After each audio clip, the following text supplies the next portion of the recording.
El precio de un nombre. La jugada maestra de la heredera. Si buscas historias donde la astucia silenciosa vence a la arrogancia ruidosa, suscríbete a nuestro canal ahora mismo. No querrás perderte el desenlace de esta batalla legal épica. El principio del ajuste de cuentas. El silencio en la sala de vistas 4B no era simplemente la ausencia de sonido. Era un peso físico que oprimía a cada persona presente. Era más denso que la gruesa madera de roble de los paneles de las paredes y más sofocante que el aire viciado y reciclado. Apenas unos instantes antes, una risa cruel había resonado en el lado de la solicitante, donde Jimena Vidal, la amante, se había inclinado para mofarse de la mujer embarazada a la que estaba ayudando a desplazar. «Mírala». Jimena había siseado con su voz, un susurro venenoso diseñado para que se oyera. Patética, escondiéndose detrás de un embarazo para obtener un acuerdo mayor. Entonces, ocurrió lo imposible. Catalina Velasco, la esposa encinta, trajo un documento y lo firmó con mano firme. No era una prueba, no era una moción, era el talón de pago de la jueza. Y mientras los ojos de la jueza Elena Ramos se abrían con incredulidad, cayó ese silencio profundo y aplastante, un silencio que señalaba el fin de un juego y el principio de un ajuste de cuentas. La vida en el barrio de Salamanca de Madrid era una actuación meticulosamente coreografiada. Para Catalina Velasco, el escenario era un palacete de 5 plantas de importancia histórica, una fortaleza de ladrillo y hiedra con vistas al Parque del Retiro. Sus interiores eran un testimonio de la discreta vieja riqueza, esa que no gritaba, sino que susurraba su dominio a través de la pátina de la plata antigua y el peso silencioso de los óleos que representaban a ancestros con ojos severos e implacables. Durante 5 años, Catalina había interpretado su papel como la esposa de Ricardo Solís, un hombre cuya ambición ardía con el calor de una nova. Ricardo, socio principal de la firma de capital privado Gala en Solís Capital, era una obra maestra de su propia creación. Tenía la mandíbula adecuada, el sastre perfecto y la esposa ideal. Una Velasco, de una familia cuyo nombre estaba grabado en las piedras angulares de bibliotecas y alas de hospitales por toda España. Lo que Ricardo nunca comprendió del todo fue que la influencia de los Velasco no era solo histórica, era una entidad viva y respirante. Él veía a Catalina como su dócil y decorativa guardiana, no como su manipuladora. Ella era amable, era dulce. Sus días estaban llenos de almuerzos benéficos y la supervisión de las reformas de su villa de verano en Marbella. Él la amaba, o eso decía, de la forma en que un hombre ama una posesión preciada que valida su propio éxito. Veía su herencia como una cómoda red de seguridad, un estanque estático de riqueza del que extraer, no una fuerza dinámica en el mundo. El silencio roto. Las primeras grietas en su jaula dorada no fueron fisuras dramáticas, sino fracturas finas. Aparecieron como noches de trabajo hasta tarde, que Ricardo justificaba como el cierre del acuerdo Henderson, o viajes de fin de semana para reuniones con inversores en Zúrich. Catalina, educada para confiar y para aguantar, aceptó sus excusas.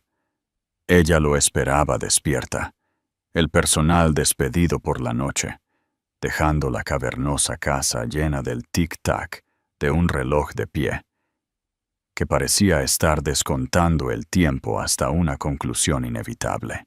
Encontraba el rastro de un perfume distinto en las chaquetas de sus trajes, no el olor barato y empalagoso de una aventura de una noche, sino algo caro, complejo y persistente.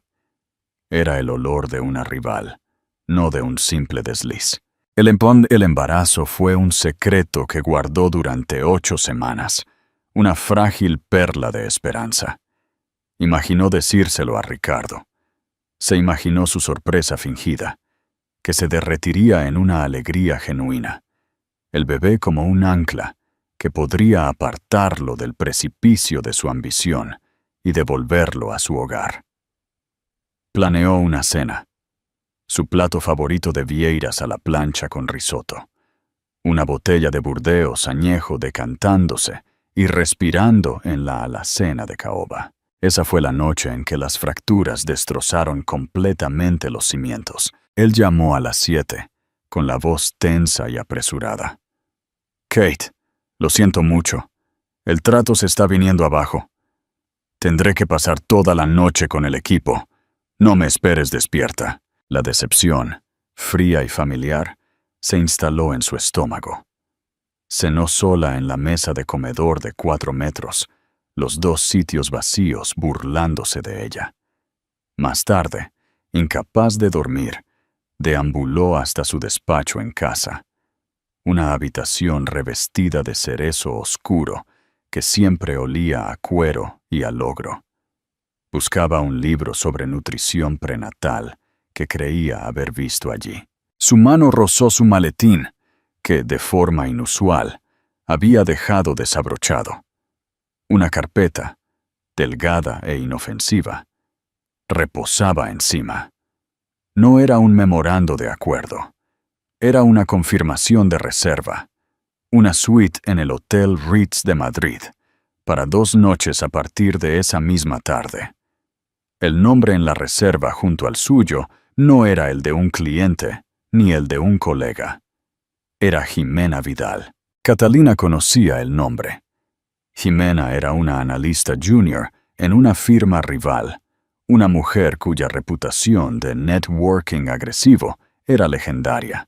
La había visto en galas del sector, un tiburón con un vestido de seda, todo ángulos afilados y una sonrisa depredadora. La confirmación venía acompañada de un recibo de una joyería en la calle Serrano. Una pulsera de tenis de diamantes comprada 3 días antes, un regalo que Catalina supo con una certeza nauseabunda que no era para ella. El aire abandonó sus pulmones. El bebé dentro de ella, antes una fuente de alegría silenciosa, ahora se sentía como un peso de plomo. Por un largo momento, se quedó inmóvil en el silencioso y opulento despacho, con los papeles condenatorios en la mano. El tic-tac del reloj de pie en el pasillo ya no sonaba como una cuenta regresiva, sino como el martilleo rítmico y despiadado de clavos en un ataúd. El espectáculo había terminado. La jaula dorada se había convertido en una prisión y acababa de recibir la llave. Pero no se iría sin más. Lo desmantelaría ladrillo a ladrillo dorado. Tomó su teléfono para llamar, no a su madre o a sus amigas, sino a un número que no marcaba en más de 1 año. «Benito», dijo, con la voz desprovista de cualquier temblor. «Soy Catalina Velasco. Necesito contratar tus servicios. Se trata de Ricardo». Una pausa al otro lado, y luego una voz calma y firme. «Despejaré mi mañana, mi oficina, a las 9. Piensa en esto por un momento. Si hubieras estado en el lugar de Catalina y hubieras descubierto la verdad de esa manera tan fría, ¿habrías podido mantener la calma para planear tu siguiente movimiento? Déjanos tu opinión en los comentarios. La oficina de Benito Castro era la antítesis del mundo de Ricardo. Ubicada en un edificio discreto pero respetado del centro, estaba llena de libros, no de trofeos. El aroma era a papel antiguo y café recién hecho, no a cuero ostentoso. Benito había sido el abogado de la familia Velasco durante 2 décadas, un hombre cuya lealtad estaba tan profundamente arraigada como los precedentes legales que citaba. Había conocido a Catalina desde que era una niña con coletas, y veía a Ricardo Solís con un escepticismo profesional que con los años se había agriado hasta convertirse en desconfianza personal. Cuando Catalina entró, pálida pero compuesta, él vio no a la niña, sino a la mujer en la que se había convertido. Vio el acero Velasco en su columna vertebral. Ella colocó la confirmación del hotel y el recibo de la joyería en su escritorio pulido, sin decir una palabra. No lloró. Su ira era un fuego frío y eficiente. «Él quiere una guerra, Benito», dijo con voz baja y uniforme. «Simplemente no sabe qué tipo de ejército tengo». Ella le contó todo. Las noches de trabajo hasta tarde, la distancia emocional, las mentiras flagrantes. Y luego le habló del bebé. La expresión de Benito, generalmente una máscara de neutralidad profesional, se suavizó con un destello de profunda simpatía. «Kate, lo siento mucho». «No lo sientas», replicó ella con la mirada inquebrantable. «Esto no es una tragedia, es una clarificación. Él ha tomado su decisión. Ahora yo tomaré la mía. Quiero que el divorcio sea rápido, limpio y absolutamente brutal. Quiero proteger al bebé y quiero proteger los activos de mi familia.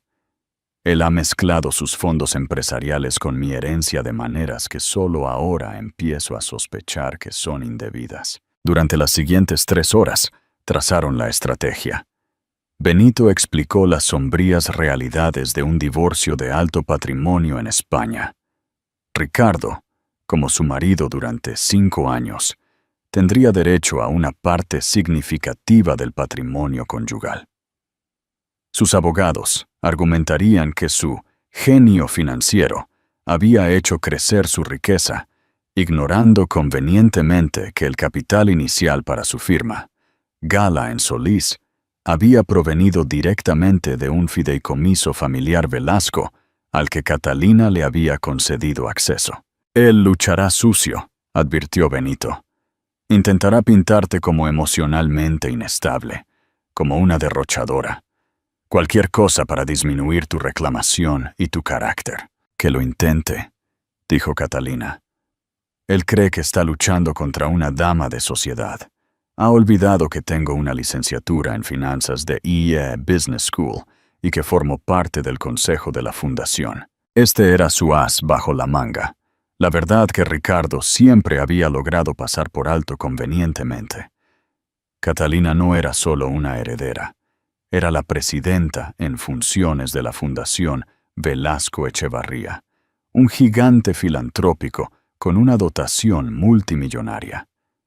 Era un legado transmitido por su abuelo, don Arturo Velasco, un hombre que creía que la gran riqueza conllevaba una profunda responsabilidad.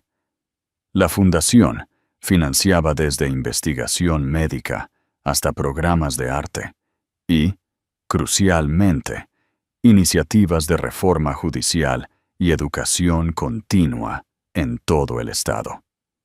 Era un poder silencioso e inmenso, que operaba entre bastidores, moldeando el mundo de maneras que Ricardo, con su enfoque en adquisiciones hostiles y márgenes de beneficio, nunca podría comprender. La declaración de guerra.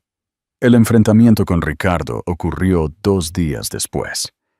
Él llegó a casa tarde, tarareando, un hombre embriagado por su propio éxito y su engaño. Encontró a Catalina no en el dormitorio, sino esperándolo en la gran biblioteca, sentada en un sillón de cuero de respaldo alto, una sola lámpara proyectando largas sombras por la habitación. Su sonrisa se desvaneció al ver su expresión. «¿Día duro?», preguntó, intentando un tono casual mientras se aflojaba la corbata. «Podrías decirlo», replicó ella, con voz fría. Ella deslizó un único sobre de Manila por la vasta extensión del escritorio antiguo entre ellos. «Estás notificado, Ricardo». Él se quedó paralizado. su mano a mitad de desabrocharse el cuello. Abrió el sobre y su rostro se puso pálido al leer la citación legal. La incredulidad luchó con la ira. ¿Estás loca? ¿Un divorcio por qué? ¿Por unas cuantas noches de trabajo hasta tarde en la oficina? No nos insultemos con mentiras, dijo Catalina, levantándose. El movimiento reveló por primera vez la ligera, pero definida curva de su vientre bajo su blusa de seda. No más. Celo de Jimena Vidal. Celo del Hotel Ritz. Celo de la pulsera. Los ojos de Ricardo se dirigieron a su estómago y una nueva expresión calculadora se apoderó de él. No era preocupación, era evaluación. Estaba recalculando su estrategia. ¿Estás embarazada? Sí. Una sonrisa lenta y cruel se dibujó en su rostro. Lo vio no como una complicación, sino como una ventaja. Vaya, vaya. Esto cambia las cosas, ¿no? ¿Un bebé? ¿Mi heredero? No podemos divorciarnos ahora. Piensa en el niño. Estoy pensando en el niño, replicó Catalina, con la voz resonando con una fuerza recién descubierta. Estoy pensando en criar a mi hijo en un hogar que valore la honestidad y la integridad, no en uno construido sobre mentiras e infidelidad. Estoy pensando en asegurar que el futuro de mi hijo esté a salvo de un hombre que drenaría su herencia para financiar sus aventuras. La sonrisa se desvaneció, sustituida por puro veneno. Mujer estúpida, ¿tienes idea de lo que estás empezando? Yo construí esta vida para nosotros. Ese dinero estaba ahí cogiendo polvo antes de que yo lo pusiera a trabajar. Yo nos hice poderosos. Intenta quitarme eso y te arrastraré por un infierno que ni siquiera puedes imaginar. Me quedaré con esta casa, me quedaré con el niño y te dejaré sin nada. Para cuando mis abogados terminen contigo, todos creerán que eres una cazafortunas histérica e inestable. Salió furioso de la biblioteca, el portazo resonando como una declaración de guerra. Catalina se mantuvo firme, con una mano apoyada protectoramente sobre su vientre. Las líneas de batalla estaban trazadas. Él había amenazado con incendiar su mundo, ignorante del hecho de que ella era dueña del terreno sobre el que se había construido su mundo. Los primeros ataques del divorcio se dispararon a través de abogados. Ricardo contrató los servicios de Diana Herrero, de la firma notoriamente agresiva Herrero en Cuervo. Su primera carta fue una obra maestra de intimidación legal, un documento de 20 páginas que esbozaba los términos innegociables de Ricardo.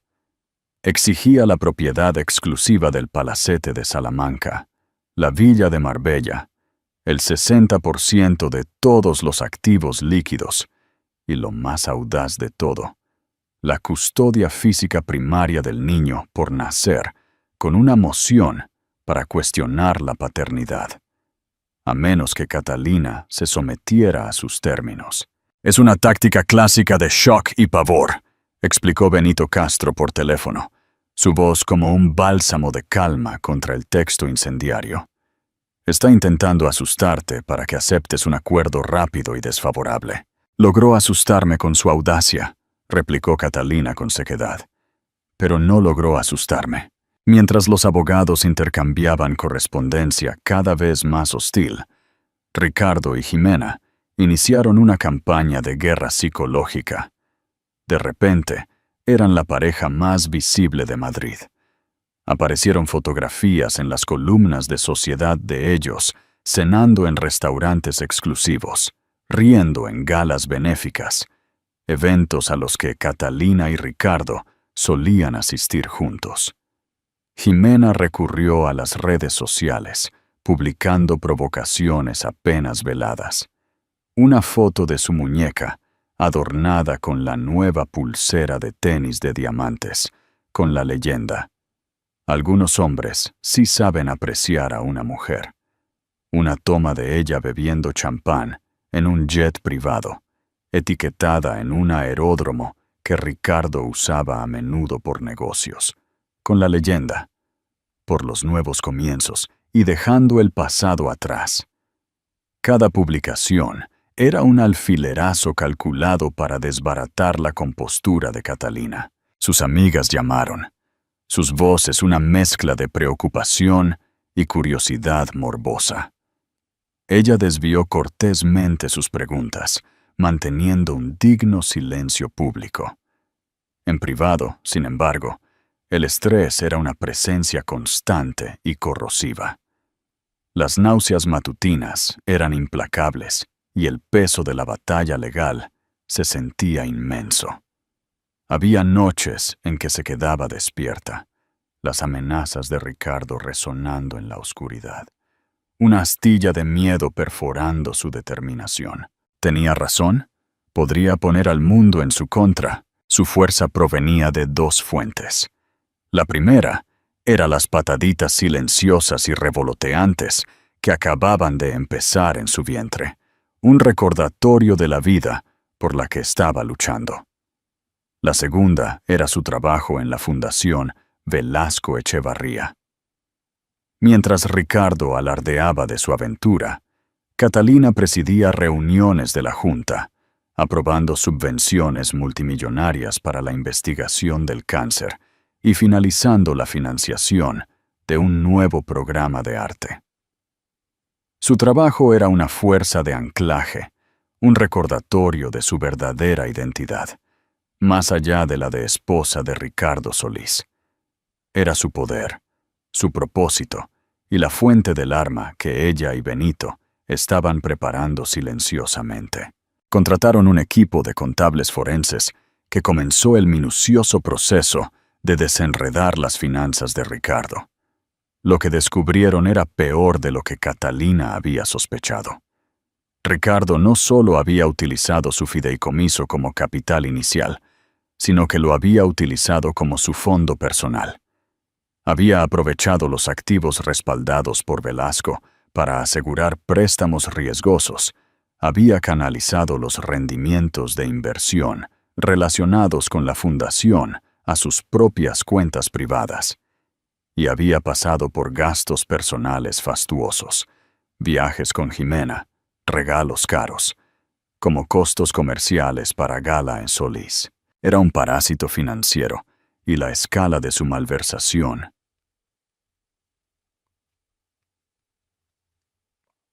«Es un castillo de naipes, Kate», le dijo Benito durante una de sus reuniones, señalando un complejo diagrama de flujo que los contables habían creado. «Parece impresionante desde fuera, pero toda la estructura está apuntalada por el dinero de tu familia. Si lo retiramos, se derrumba. Entonces esperamos el momento adecuado para tirar de él», decidió Catalina. El momento adecuado, lo sabían, sería en el juzgado. Herrero en Cuervo, en nombre de Ricardo, presentó una moción para una audiencia preliminar. Solicitaban una manutención temporal del cónyuge por parte de Catalina para Ricardo, una afirmación ridícula, pero diseñada para humillarla y forzar la venta inmediata de varias piezas de arte de propiedad conjunta. Querían desangrarla financiera y emocionalmente antes de que comenzara el verdadero proceso de descubrimiento. La audiencia fue fijada para un martes de octubre. El día anterior, Catalina sintió una oleada de ansiedad. Tendría que enfrentarse a él, y tendría que enfrentarse a ella, en una sala de vistas, embarazada, vulnerable y juzgada públicamente. Benito la llamó esa noche. «¿Estás lista para mañana?» Catalina respiró hondo, colocando una mano sobre su vientre. «Estoy lista». «Bien», dijo él. «Los documentos están preparados. La trampa está tendida. Todo lo que tienes que hacer es entrar allí y recordar quién eres. Tú no eres la víctima en esta historia, Kate. Eres el ajuste de cuentas». Sus palabras calmaron sus nervios. Tenía razón. Ricardo y Jimena veían a una esposa despechada. Estaban a punto de conocer a la presidenta de la Fundación Velasco Echevarría. La tormenta que tan arrogantemente habían reunido estaba a punto de estallar, y no tenían idea de que estaban parados en su epicentro. Sala de Vistas 4B del Juzgado de Familia y Sucesiones de Madrid era una arena diseñada para la miseria silenciosa. El aire era denso con los fantasmas de batallas pasadas, de acusaciones susurradas y lágrimas contenidas.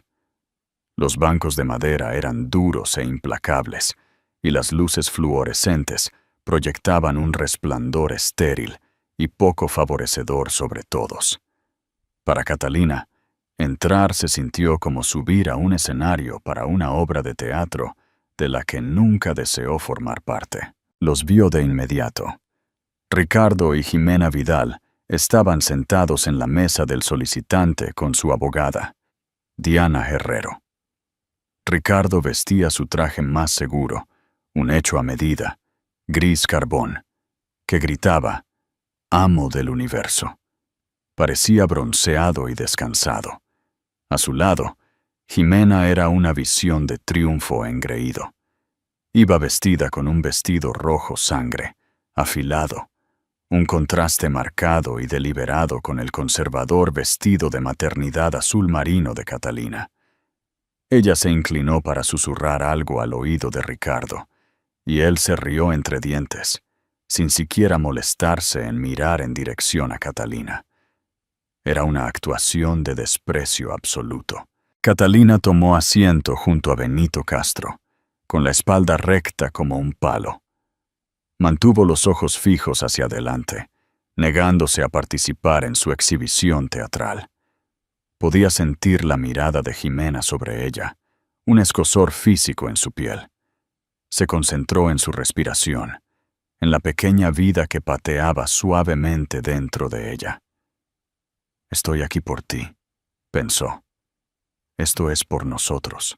El procedimiento comenzó con el zumbido seco del secretario judicial. La jueza Elena Ramos entró y tomó asiento en el estrado. Era una mujer de unos 50 y tantos años, con reputación de ser aguda, sensata y justa. Examinó la sala por encima de sus gafas, su expresión ilegible. Diana Herrero comenzó, su voz suave y practicada. Pintó un cuadro de Ricardo como un esposo agraviado, un visionario financiero, cuya esposa volátil y emocionalmente alterada había decidido caprichosamente poner fin a su matrimonio. Habló de los gastos erráticos de Catalina y sus estados de ánimo impredecibles, alusiones apenas veladas a su embarazo. El señor Solís simplemente busca mantener la estabilidad financiera que tanto se esforzó en crear mientras se resuelve este desafortunado asunto, concluyó Herrero, gesticulando hacia Ricardo. Pide apoyo temporal para cubrir sus gastos de manutención y de negocios, que se han visto comprometidos por la congelación impulsiva de sus cuentas conjuntas por parte de la señora Velasco. Era una inversión de la verdad que cortaba la respiración. Benito Castro se puso de pie para refutar, su voz un contrapunto tranquilo a la teatralidad de Herrero. Señoría, la afirmación de que mi cliente está emocionalmente alterada es una invención infundada y ofensiva. Las cuentas se congelaron por consejo mío después de que descubrimos irregularidades financieras significativas y profundamente preocupantes por parte del señor Solís. Tenemos pruebas forenses que sugieren un patrón de malversación y uso indebido de fondos que se remonta a años. El señor Solís no es una víctima aquí. Él es el arquitecto de este divorcio. La jueza Ramos escuchó impasible, tomando notas. El aire en la sala de vistas se hizo denso por la tensión. La fachada confiada de Ricardo comenzó a resquebrajarse. Se movió en su asiento, con la mandíbula tensa. Jimena, sin embargo, parecía disfrutar del drama. Se inclinó hacia adelante, sus ojos brillando. Fue durante una breve pausa mientras la jueza revisaba un documento que Jimena hizo su movimiento.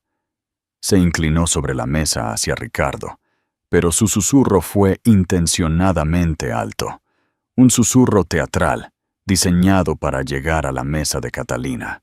«Mírala. siseó con una sonrisa burlona en los labios. Escondiéndose detrás de esa barriga, es tan transparente. Lo que sea por conseguir un acuerdo mayor. Catalina se encogió como si la hubieran golpeado. Las palabras cayeron como piedras en la sala silenciosa. Benito puso una mano restrictiva en su brazo. La jueza Ramos levantó la vista. Sus ojos se entrecerraron. Abogada, por favor, controle a su asociada. Diana Herrero lanzó una mirada de advertencia a Jimena, pero la amante se envalentonó. Se sentía intocable. Se inclinó hacia Ricardo de nuevo. Esta vez su voz fue aún más clara, teñida de una dulzura cruel y burlona. Me pregunto si él siquiera está seguro de que es suyo. Jadeos ondularon a través de la pequeña galería pública. Ricardo, para su vergüenza, no hizo nada para silenciarla. Un destello de algo feo, quizás satisfacción, cruzó su rostro. Estaba dejando que ella fuera su arma. Esto fue demasiado para la jueza. «Rita Vidal». La voz de la jueza Ramos fue como el chasquido de un látigo. «Otro exabrupto de su parte, y la haré retirar por desacato al tribunal. Esto no es un teatro». Jimena se encogió, pero el daño ya estaba hecho. El veneno estaba en el aire. Catalina sintió un rubor caliente de vergüenza e ira subir por su cuello. Su bebé había ridiculizado a su hijo no nacido. En ese momento, cualquier rastro persistente de duda, cualquier pensamiento de una salida tranquila y digna, se evaporó. Habían elegido humillarla en un tribunal de justicia. Ella respondería de la misma manera. Miró a Benito. Sus ojos ardían. Él le dio un asentimiento único, casi imperceptible. La trampa estaba lista. El momento había llegado. Benito Castro se levantó lentamente, sus movimientos deliberados. Sostenía un portafolio delgado y de aspecto elegante, encuadernado en cuero azul oscuro. Señoría, mis disculpas por las interrupciones. Antes de proceder con nuestra refutación a las reclamaciones financieras del solicitante, hay un asunto administrativo menor, pero sensible al tiempo, que mi cliente, en su capacidad profesional, debe atender. Con la indulgencia de la Corte, solo tomará un momento. La jueza Ramos pareció perpleja, y un atisbo de molestia cruzó sus facciones. Señor Castro, esto es altamente irregular. ¿Qué asunto administrativo podría ser tan urgente que necesite abordarse en medio de una audiencia? Diana Herrero se puso de pie de un salto. «Objeción, señoría. Esto es claramente una táctica dilatoria. Es irrelevante para estas actuaciones». «Al contrario», dijo Benito, su voz suave como la seda. «Es profundamente relevante para el asunto de la responsabilidad fiduciaria y profesional que las Rita». Herrero mencionó con tanto entusiasmo. «Le aseguro que será esclarecedor para todas las partes». Un destello de curiosidad pareció superar la molestia de la jueza. «Lo permitiré, señor Castro, pero sea breve». Benito asintió con agradecimiento. Abrió el portafolio de cuero y deslizó un único documento de papel grueso a través de la mesa hacia Catalina. No era una presentación legal. Estaba encabezado con un membrete en relieve que era a la vez discreto e increíblemente poderoso. La Fundación Velasco Echevarría. Ricardo se quedó mirando, con el ceño fruncido por la confusión. Reconocía el nombre, por supuesto, pero no podía comprender su relevancia allí. Jimena Vidal simplemente parecía aburrida e impaciente, poniendo los ojos en blanco, como si fuera solo otro de los tediosos pasatiempos de la esposa aburrida. Catalina tomó el documento y un bolígrafo de Benito. Su mano estaba perfectamente firme.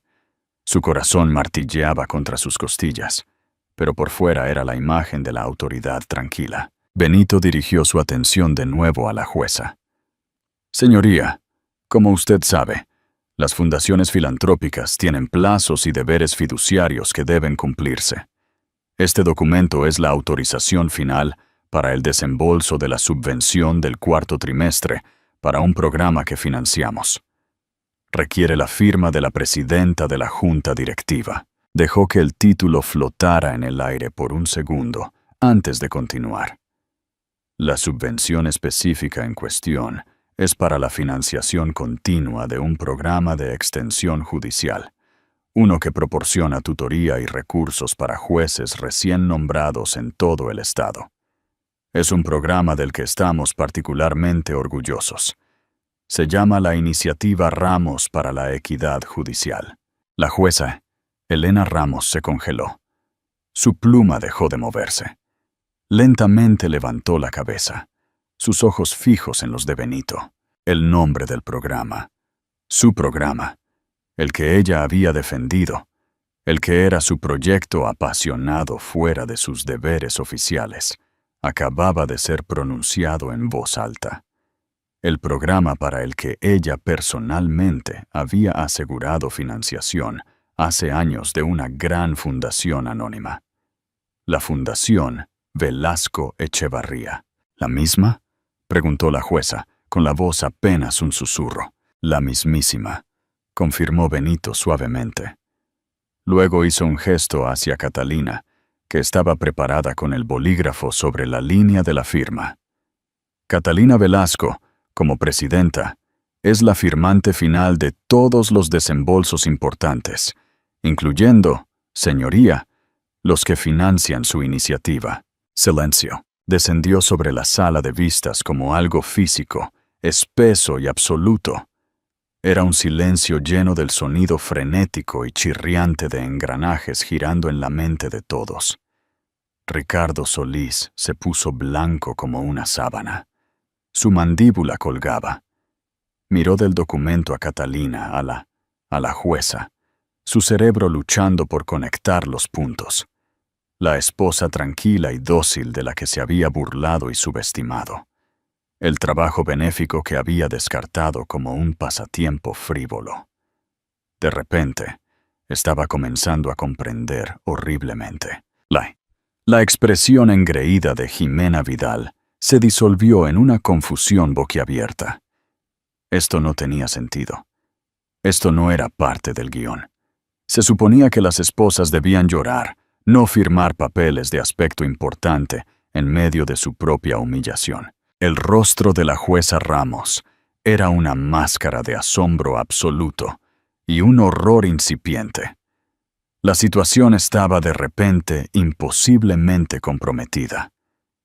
La mujer cuyo carácter estaba siendo atacado, cuyo marido le estaba exigiendo manutención conyugal, era la misma mujer que presidía la fundación, que era, en esencia, una benefactora significativa de su propio legado profesional. El pago no era un salario directo, pero era algo mucho más entrelazado.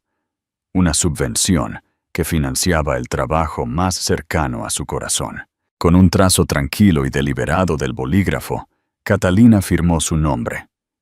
Catalina Velasco Solís.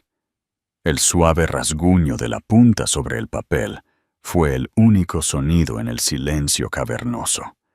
Deslizó el documento de vuelta a Benito. No miró a Ricardo. No miró a Jimena. Miró directamente a la jueza Ramos, su expresión no de triunfo, sino simplemente de declarar un hecho que había sido ignorado durante demasiado tiempo. El silencio se alargó durante 5 segundos, luego 10, luego 20. En ese abismo silencioso, todo el caso de Ricardo Solís, su campaña de intimidación y su mundo de mentiras cuidadosamente construido, se desmoronaron hasta convertirse en polvo. Había intentado burlarse de una reina en su propia corte, sin darse cuenta de que ella era dueña de la corte en sí misma. El hechizo fue roto por la jueza Ramos, aclarándose la garganta, un sonido que pareció anormalmente fuerte en la sala de vistas atónita. Su comportamiento profesional volvió a encajarse, pero su rostro estaba pálido. Sus ojos sostenían una conciencia nueva y complicada mientras miraba a Catalina. «Señor Castro», dijo con voz tensa pero firme. «Srita, Herrero, por favor, acérquense al estrado». Benito y una visiblemente conmocionada Diana Herrero avanzaron. La conferencia susurrada fue breve y tensa. Las palabras conflicto de intereses, recusación y circunstancias extraordinarias fueron audibles incluso desde las mesas. Cuando regresaron, el rostro de la jueza Ramos estaba sombrío. «Dada la información que acaba de ser puesta en conocimiento de la Corte», anunció, su voz resonando con finalidad judicial. «Está claro que ya no puedo presidir este caso. Me recuso con efecto inmediato. Todas las mociones presentadas hoy quedan aplazadas. Esta audiencia queda suspendida hasta que se pueda asignar un nuevo juez. Hemos terminado por hoy». Golpeó el mazo, un golpe seco y definitivo que se hizo eco del quebrantamiento de las ambiciones de Ricardo Solís. «¿Qué crees que Ricardo olvidó sobre el poder silencioso de su esposa, Catalina? Queremos leer tu análisis». Mientras la jueza salía de la sala, el caos estalló a su paso. Diana Herrero le susurraba furiosamente a Ricardo, cuyo rostro era de un espantoso tono gris. Parecía un hombre que acababa de presenciar su propia ejecución. Jimena Vidal miraba fijamente a Catalina, su arrogancia anterior reemplazada por una mezcla de incredulidad y miedo crudo. Finalmente entendió. El dinero, el poder que había codiciado, no pertenecía a Ricardo. Siempre había pertenecido a la mujer serena y embarazada que acababa de insultar de forma irrevocable. Catalina se puso de pie, recogió sus cosas con gracia sin prisas y salió de la sala de vistas con Benito a su lado, sin mirar atrás ni una sola vez. La caída y el regreso del fantasma. La caída fue inmediata y catastrófica para Ricardo. La historia, aunque en tonos susurrados y ligeramente distorsionados, se extendió por las comunidades legales y financieras de Madrid. La narrativa no era solo sobre una esposa poderosa. Se trataba de la pura y asombrosa estupidez de un hombre que había intentado estafar a una dinastía que ni siquiera comprendía. Su credibilidad fue aniquilada. Posibles inversores para un nuevo fondo que estaba recaudando comenzaron a retirar sus compromisos. Sus socios en Gala en Solís, cuya reputación de la firma ahora estaba irrevocablemente ligada a su escándalo, convocaron una reunión de emergencia de la Junta. La pelea entre Ricardo y Jimena fue volcánica. Ella lo acusó de mentirle, de tergiversar su riqueza y poder. «Me dijiste que ella no era nadie», le gritó Jimena en el vestíbulo estéril de las oficinas de Herrero en Cuervo. «Me dejaste burlarme de una mujer que podría comprar y vender toda esta manzana de la ciudad. ¡Me has arruinado!».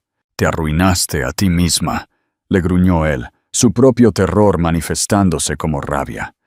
«Tu bocaza me acaba de costar todo». Su alianza tóxica, construida sobre la codicia y el oportunismo mutuo, se disolvió tan rápido como se había formado.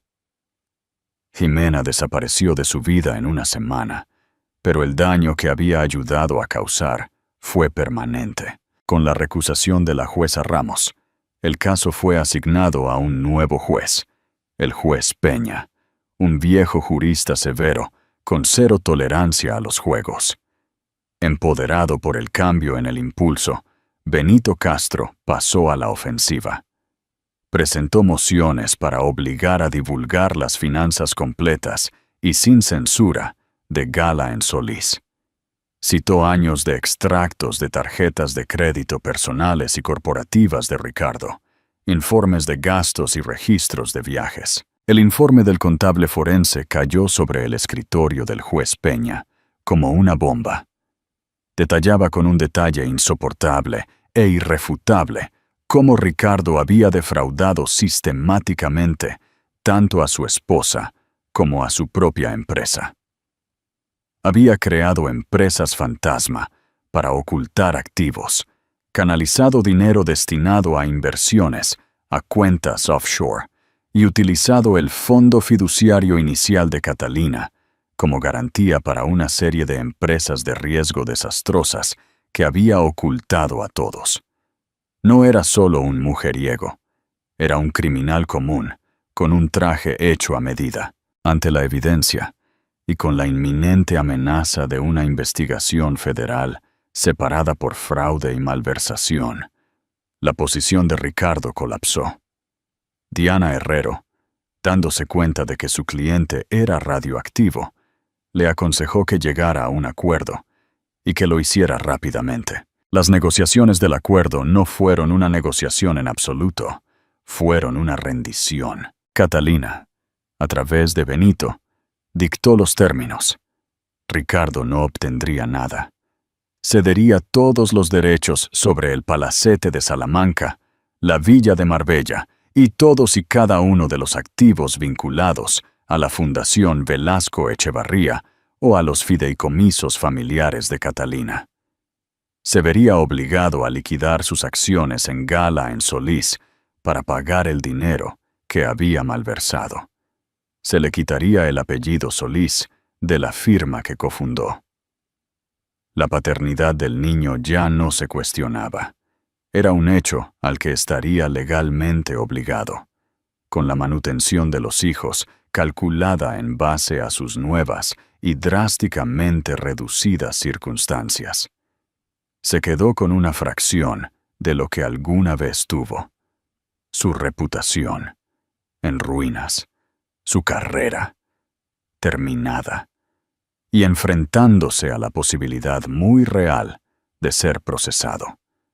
Había volado demasiado cerca del sol, cegado por su propio reflejo, y la caída de vuelta a la tierra fue brutal y absoluta. El hombre que había entrado en la sala de vistas esperando conquistar y dividir, se arrastró fuera, con nada más que las cenizas de su propia arrogancia. 6 meses después, la primavera había regresado a Madrid. Los árboles en el jardín botánico estaban en plena floración gloriosa. Sus flores rosadas y blancas, un testimonio de renovación. Desde su nueva oficina en el piso superior del edificio de la Fundación Velasco Echevarría, Catalina Velasco podía verlos claramente. La vista era panorámica, extendiéndose desde la curva suave del río Manzanares hasta el bullicioso corazón de la ciudad. Era una vista de su ciudad, su hogar, su futuro. El divorcio se había finalizado. Ricardo había aceptado el acuerdo sin luchar. Un hombre roto, ansioso por evitar un mayor escrutinio legal. Se había mudado de Madrid, retirándose a la oscuridad. Jimena Vidal se había desvanecido de la escena social. Sus 15 minutos de infamia habían expirado. El ruido y la fealdad se habían desvanecido, reemplazados por una paz profunda y bienvenida. Catalina, ahora en las últimas semanas de su embarazo, nunca se había sentido más poderosa o más ella misma. El divorcio había sido un crisol, quemando las partes de ella que estaban definidas por su esposo, dejando atrás un núcleo de fuerza pura que nunca supo que poseía. Había asumido plenamente su papel de presidenta de la fundación, no como una guardiana, sino como una visionaria. Dirigía las reuniones con una confianza tranquila que imponía respeto. Desafiaba viejas suposiciones, impulsaba inversiones más impactantes en salud comunitaria y educación, y encabezaba una nueva iniciativa centrada en proporcionar asistencia legal a mujeres en crisis domésticas. Su trabajo ya no era un pasatiempo, era el propósito de su vida, un legado que estaba construyendo para el niño que estaba a punto de traer al mundo.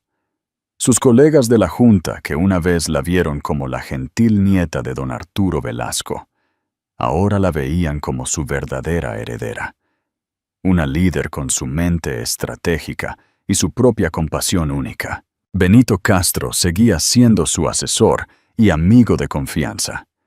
Una fuente constante de sabiduría y apoyo. Una tarde brillante de mayo, mientras estaba de pie junto a la ventana expansiva de su oficina, sintió una patada fuerte e insistente desde dentro.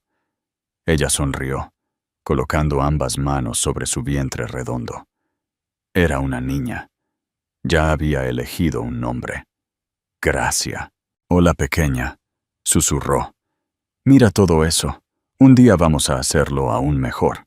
El pasado era una cicatriz, pero ya no dolía. Era un recordatorio de una batalla que había luchado y ganado. Ricardo la había visto como un objeto hermoso para poseer, una fuente pasiva de riqueza para explotar. Jimena la había visto como un obstáculo patético para burlarse y descartar. Ambos habían cometido el mismo error fatal. Habían juzgado el libro por su portada bellamente encuadernada, sin molestarse nunca en leer la narrativa de espina de acero que había dentro. Ella era Catalina Velasco Solís. Era madre, líder, superviviente. Era la mujer que había entrado en un tribunal para reclamar su vida, y lo había hecho no con lágrimas ni gritos, sino con el poder tranquilo y devastador de su propio nombre en una línea de firma. Su futuro y el futuro de su hija no eran algo que un hombre pudiera conceder o quitar. Era algo que construiría ella misma sobre una base de integridad, fuerza y gracia. Y iba a ser magnífico. 5 años es una vida. Es tiempo suficiente para que una herida se convierta en cicatriz, para que un fantasma pierda su poder y para que una casa se convierta en un hogar. El gran palacete de Salamanca, una vez un escenario frío para un matrimonio fracturado, ahora estaba lleno del tipo de calor que solo la risa de un niño puede crear. Pinturas de dedos vibrantes y caóticas estaban pegadas al refrigerador en la cocina de última generación. Una pequeña bicicleta rosa estaba estacionada con sorprendente pulcritud junto a la puerta trasera, y la extensa biblioteca, una vez el santuario solemne de la ambición de Ricardo, ahora albergaba una magnífica casa de muñecas y estantes desbordados de libros ilustrados. La vida de Catalina había sido reconstruida sobre una base de su propia creación. A los 36 años, era una presencia formidable en el mundo filantrópico de Madrid. Su nombre sinónimo no de escándalo, sino de progreso e integridad. Era presidenta de la Fundación Velasco Echevarría, en título y en espíritu, guiándola con mano firme y una visión clara. Pero su papel más preciado era el de mamá. Gracia Velasco era un torbellino de rizos oscuros y curiosidad ilimitada. Tenía los ojos grises reflexivos de Catalina, pero un espíritu totalmente propio, brillante, intrépido y alegre. Era el sol alrededor del cual giraba el universo de Catalina. Sus días eran un ritmo feliz de viajes preescolares al acuario y tardes tranquilas leyendo en el jardín bañado por el sol. El pasado era una historia que Catalina tendría que contar algún día, pero por ahora era una habitación cerrada, en un ala distante de su memoria. La llamada llegó una tarde fresca de otoño, mientras Catalina ayudaba a Gracia a construir una torre sorprendentemente estable de bloques de colores en el suelo de la sala de estar. El identificador de llamadas mostraba el nombre de Benito Castro. «Ben», respondió, con voz cálida. «Espero que no me llames para decirme que nuestra propuesta de subvención para el ala del hospital infantil se ha retrasado». «El hospital está bien, Kate», dijo, pero la calidez habitual en su voz estaba ausente, reemplazada por un profesionalismo cansado que ella no había escuchado en años. «Me temo que tengo noticias inoportunas. Deberías sentarte». El corazón de Catalina dio un único golpe fuerte contra sus costillas. Se hundió en el sofá de felpa, sus ojos en gracia, que ahora colocaba cuidadosamente un bloque amarillo en la parte superior de su creación. «¿Qué es?» «Ha vuelto», dijo Benito, las dos palabras aterrizando con la fuerza de un golpe físico. «Ricardo ha presentado una solicitud ante el juzgado de familia. Está demandando derechos de visita». El aire en la habitación se enfrió. Catalina sintió un escalofrío familiar, un eco fantasma de la mujer que solía ser. Por un momento, estuvo de vuelta en esa sala de vistas estéril, el peso de 100 pares de ojos sobre ella. Pero el momento pasó. El miedo fue reemplazado por otra cosa, algo frío, duro y ferozmente protector. «Dime todo», dijo, su voz cayendo a una calma baja y peligrosa. Benito explicó. Ricardo tenía un nuevo abogado, un joven idealista especializado en derechos del padre. La solicitud era una obra de ficción, pintando a Ricardo como un hombre que había pasado los últimos 5 años en un crisol de autorreflexión y expiación. Hablaba de su profundo arrepentimiento y su deseo inextinguible de conocer a su única hija. Alegaba que Catalina lo había alienado sistemáticamente de su hija por despecho y venganza, utilizando su inmensa riqueza para crear una fortaleza impenetrable alrededor de la niña. No pedía la custodia, todavía no. Pedía fines de semana, pedía vacaciones, pedía un punto de apoyo. «Es una actuación, Kate», concluyó Benito. «Está tratando de cambiar su imagen como la víctima, el padre penitente al que una heredera fría y vengativa le niega sus derechos naturales. Está apuntando al tribunal de la opinión pública antes de que pise un juez. Él no quiere a Gracia», dijo Catalina, las palabras saliendo como trozos de hielo. Miró a su hija, que aplaudía con deleite ante su torre terminada. La idea de la sombra de Ricardo cayendo sobre este mundo perfecto e inocente la llenó de una rabia tan pura que fue casi silenciosa. Él quiere acceso, él quiere el nombre, él quiere el dinero. Él quiere unirse a nuestra vida porque la suya se ha desmoronado. «Estoy de acuerdo», dijo Benito. «Ya hemos empezado a investigar. Parece que sus empresas después de dejar Madrid han sido fracasos catastróficos. Está enterrado en deudas. Esto no se trata de paternidad. Es un salvavidas financiero disfrazado de sentimiento dulzón y repugnante». «Entonces luchamos», declaró Catalina. «Su decisión absoluta, pero no en sus términos. No vamos a ser arrastrados por un espectáculo público. Él quiere hacerse la víctima. Le mostraremos al mundo qué clase de hombre es realmente. Encuéntralo todo, Ben.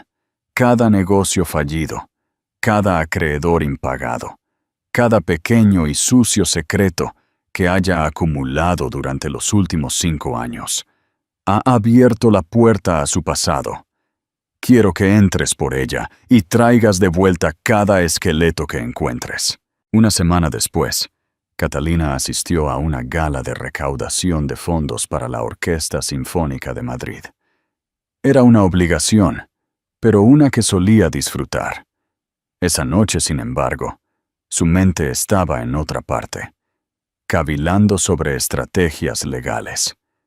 Mientras estaba cerca de la gran escalera, aceptando saludos corteses, Un rostro familiar entre la multitud le llamó la atención.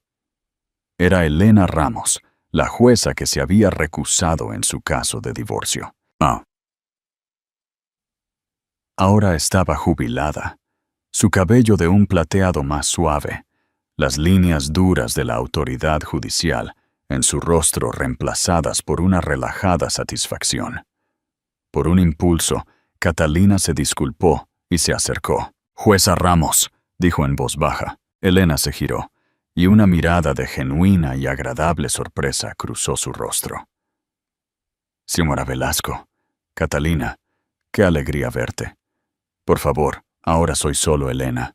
«Elena», sonrió Catalina. «Te ves bien. La jubilación te sienta bien».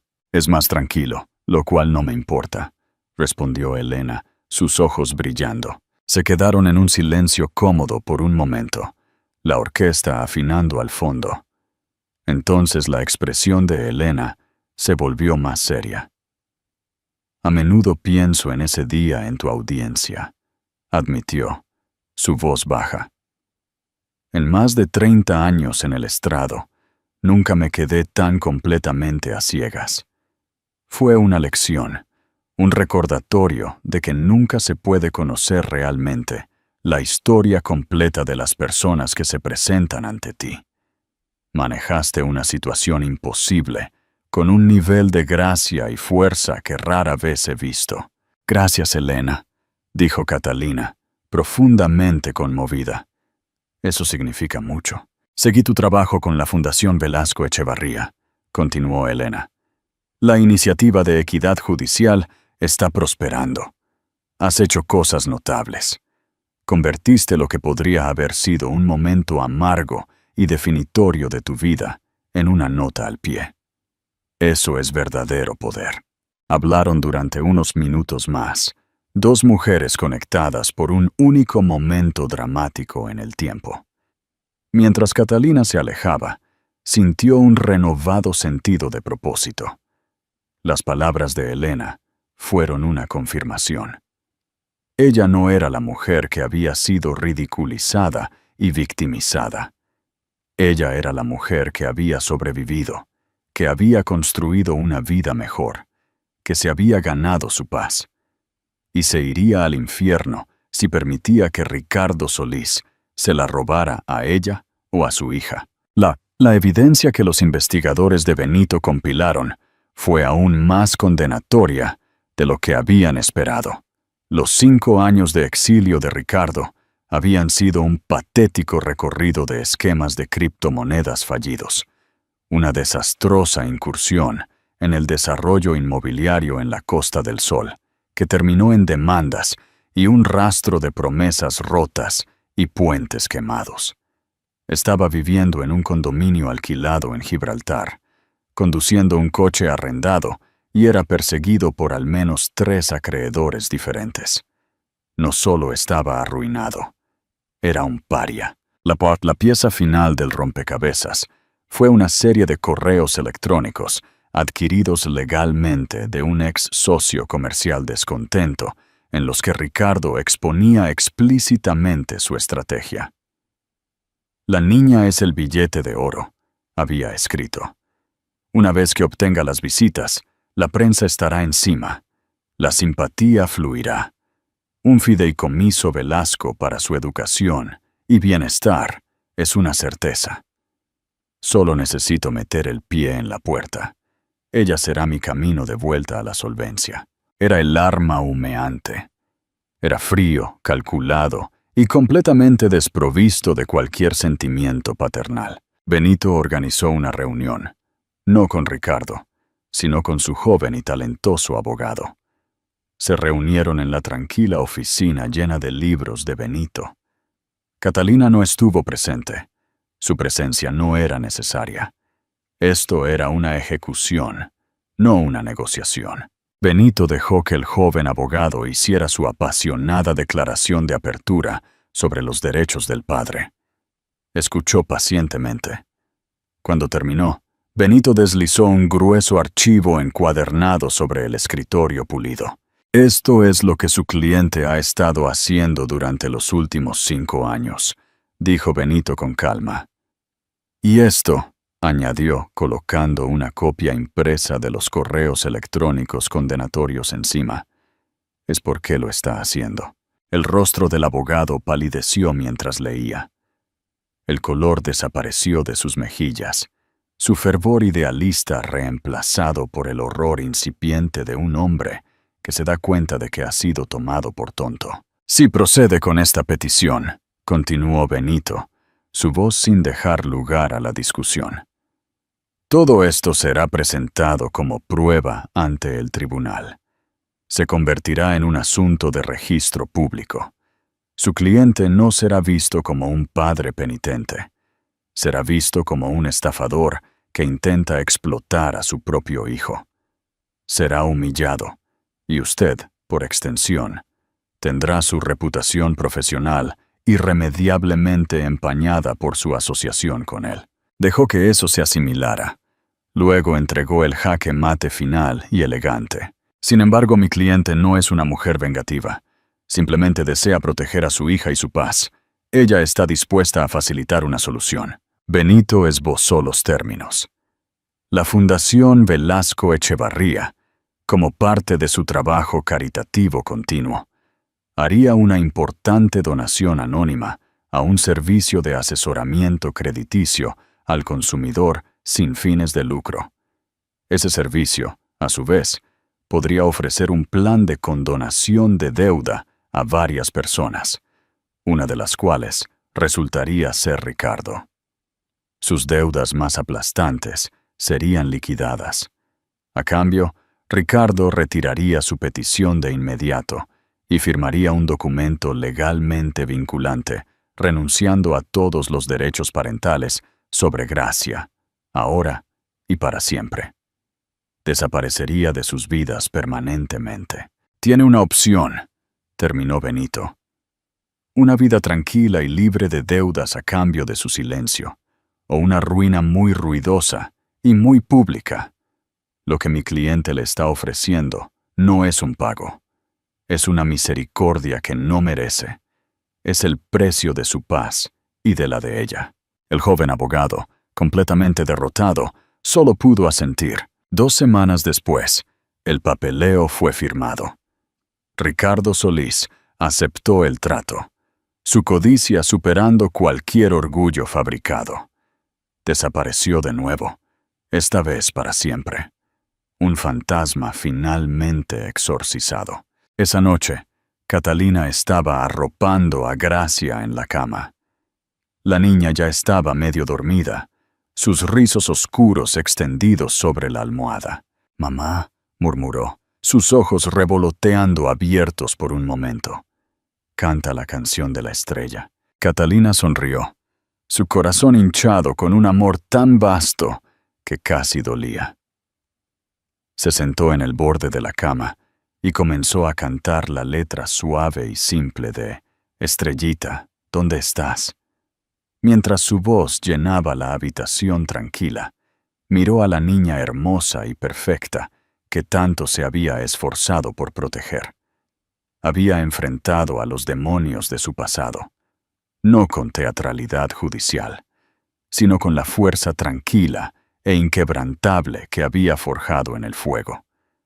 Había comprado su paz, había asegurado su futuro. Y ahora, en la seguridad tranquila del dormitorio de su hija, era finalmente completamente libre. El legado de Catalina. La historia de Catalina Velasco es un recordatorio poderoso de que la verdadera fuerza no siempre es ruidosa, no siempre viene con amenazas e intimidación. A veces, el poder más devastador es el que se mantiene en reserva, ejercido con inteligencia tranquila y resolución inquebrantable. Es una historia sobre el peligro de subestimar a alguien basándose en su apariencia gentil y el triunfo final de la integridad sobre la arrogancia y la codicia. En un mundo que a menudo recompensa la voz más alta, La victoria de Catalina provino de un lugar de profundo poder fundamental que sus verdugos eran demasiado ciegos para ver. Su firma no fue solo un acto de desafío, fue un acto de autorreclamación, demostrando que la persona más callada de la sala puede ser, de hecho, la más poderosa. Si esta historia de fuerza tranquila y reivindicación final resonó contigo, por favor, tómate un momento para hacer clic en me gusta, compártela con alguien que necesite escucharla y comenta tu reflexión final. Suscríbete a nuestro canal para más historias de justicia y empoderamiento. Tu apoyo nos ayuda a sacar a la luz estas increíbles historias. Gracias por escuchar.